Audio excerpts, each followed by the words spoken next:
Dan ketika membacanya, jangan target, saya harus cari waktu yang tepat nih buat baca Quran biar khatam 1 juz. Jangan cari waktu yang tepat, susah. Lama-lama sampai malam akhirnya nggak kebaca. Asal ada waktu baca aja dulu, dapat 1/2 halaman, dapat 2 baris, dapat 1 baris, pokoknya baca aja dulu. Kita pengen tadabbur ayat supaya bisa healing perasaan kita yang sedang terluka. Healing tentang beban kita. Gimana cara biar kita tuh, kalau bahasa terapis tuh rilis beban, masalah, curhat supaya rilis gitu kan, rilis curhat. Oke, itu salah satu metode. Terus apa metode lain untuk kita rilis atau kita bisa healing dengan ayat-ayat Al-Quran? Tadabbur. Jadi ada tafakkur, ada tadabbur, ada terapi. Islam tuh banyak banget hal yang bagus, tapi tidak ada yang lebih indah dan lebih tepat dan lebih efektif daripada terapi dengan tadabbur Al-Quran. Bukan hanya baca, tapi tadabbur Al-Quran. Menghayati, memahami pesan-pesan Allah di dalam Al-Quran. Makanya ketika Nabi punya masalah, obatnya Al-Quran. Itulah kenapa di dalam Al-Quran Allah menyebutnya wasyifa'un lima fis sudur. Dia itu obat, penyembuh, bahkan bukan obat. Kalau obat itu dawa, kalau syifa penyembuh.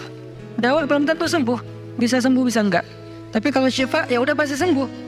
Maka Allah menyebutkan Al-Quran itu sebagai bukan dawa, tapi disebutkan sebagai syifaun lima fis sudur, obat hati, obat jiwa, obat mental. Walaupun banyak ulama menganggap bahwa dia juga bisa menjadi obat fisik, dan saya percaya itu. Tetapi yang lebih dahsyat lagi adalah dia memang obat mental. Pertanyaannya, bagaimana menjadikan Al-Quran sebagai syifa, healing? Ayat-ayatnya gimana cara kita mentadabburinya? Semua ayat sama, cuman yang membedakan satu dengan yang lain fadilahnya. Tapi semua sama-sama istimewa.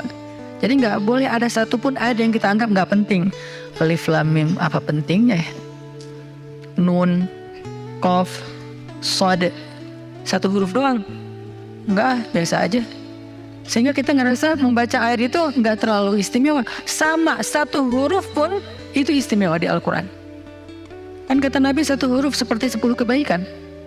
Jadi kalau kita baca Nun, udah aja, alhamdulillah udah ngaji. 10 kebaikan loh itu. Tapi kalau udah tahu 10 kebaikan, ngapain 1 huruf? Udah aja wal qalami wa ma yasturun, lanjut dong. Udah tahu tuh 10 kebaikan cuma 1 huruf, sayang banget ya karena ada waktu. Dan ketika membacanya, jangan target, saya harus cari waktu yang tepat nih buat baca Quran biar khatam 1 juz. Jangan cari waktu yang tepat, susah. Lama-lama sampai malam akhirnya nggak kebaca. Asal ada waktu baca aja dulu, dapat 1/2 halaman, dapat 2 baris, dapat 1 baris, pokoknya baca aja dulu. Jadi tadabbur, cara untuk bisa menjadikan Al-Quran sebagai syifa, tadabbur. Bagaimana dulu Nabi, sahabat, orang-orang solih mentadabburi Al-Quran? Yang pertama adalah mereka membaca Al-Quran secara tematik, supaya kita dapat sesuai dengan problem kita, masalah kita, hajat kita. Tematik. Lagi ada masalah apa kita? Karena ayat Al-Quran turun kepada Nabi pun secara tematik, secara kontekstual. Apa yang dialami Nabi, itulah ayatnya. Al-Quran tidak turun sekaligus kepada Nabi, turun sekaligusnya itu di Lauhul Mahfuz. Lalu sampai kepada Nabi berangsur-angsur selama 23 tahun. Kenapa berangsur-angsur, Ustaz? Dan kenapa nggak urut? Turunnya yang pertama adalah Al-Fatihah dan Al-Alaq.